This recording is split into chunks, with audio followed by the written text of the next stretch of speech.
Hey, hey, hey, hey, hey, it's time for another preview. So, this one is a song called Gag Rule. So, I'll play you a little bit of it first, and then I'll tell you a little bit about how this song came about and what it means to me personally.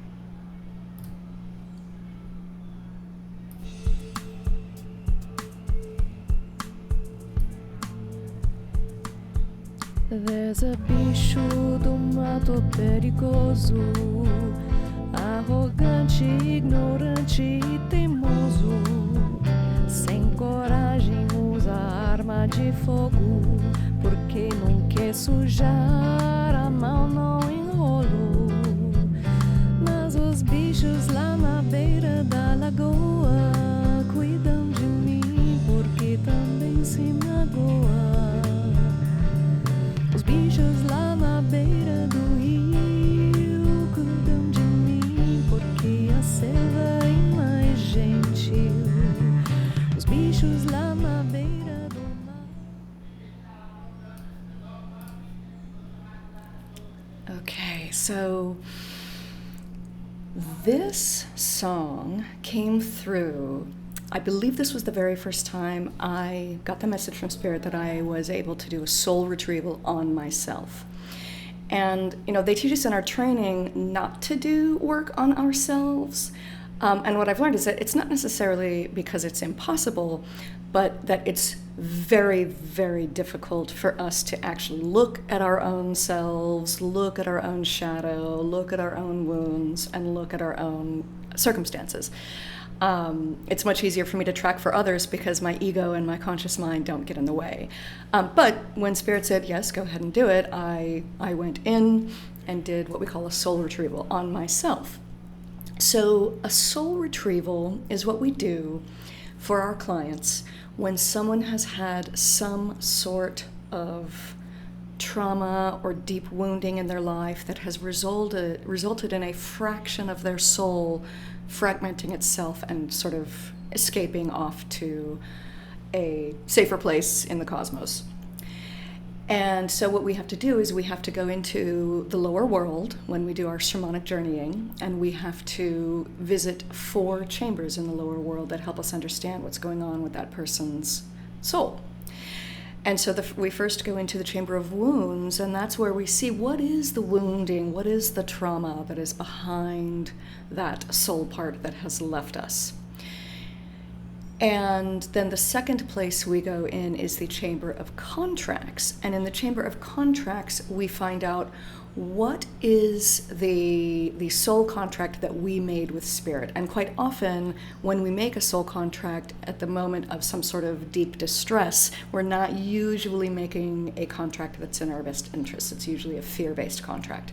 So, for example, if you're in a terrible, scary situation, you say, oh, God, if you get me out of this safely, I will promise to do X or Y or Z. And yet, those end up being soul contracts. When we speak those words out loud, we are effectively making a contract with ourselves and with Spirit. And so sometimes we have to go in and we have to heal that wounding and we have to renegotiate the contract. The third chamber that we go into is the chamber of grace. And that is where we meet the soul part that has left us, and we find out, is this soul part ready to come back? Is this part of ourselves ready to be reintegrated into our psyche, into ourselves?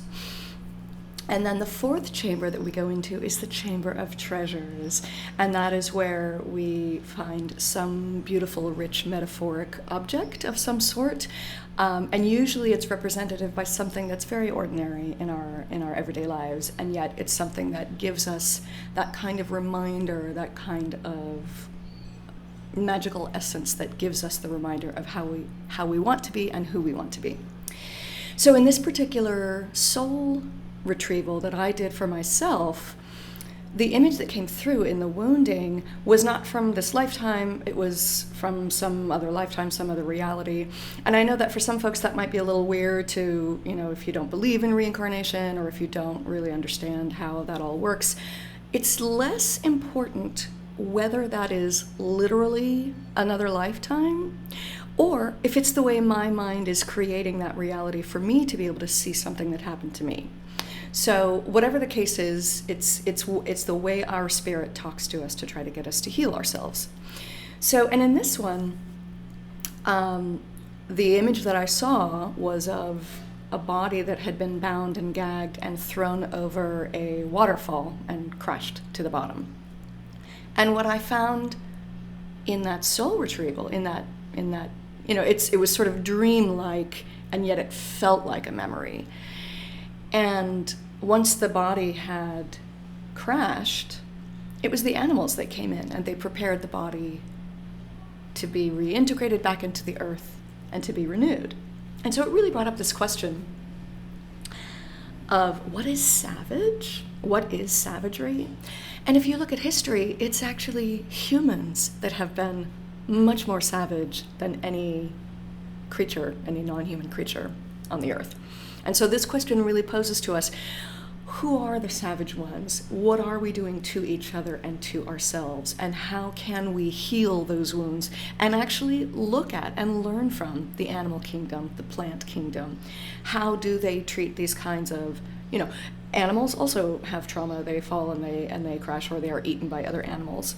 And yet Alberto from the Four Winds tells us that most animals have the ability to just shake it off and move back on, because they exist mostly in those realms that don't hang on to it like we as humans do.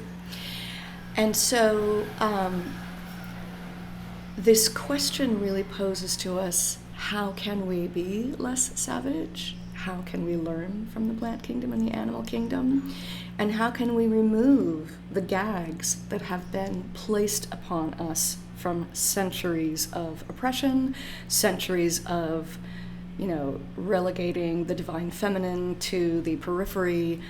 It's time to reclaim that, and it's time to tap into our own divine feminine and get a better balance between our masculine and our feminine qualities, because we all have them both. And it's time for us to find a little bit healthier balance. So I hope you enjoy Gag Rule, and I hope you've been enjoying these previews. March 21st is the release. Cheers.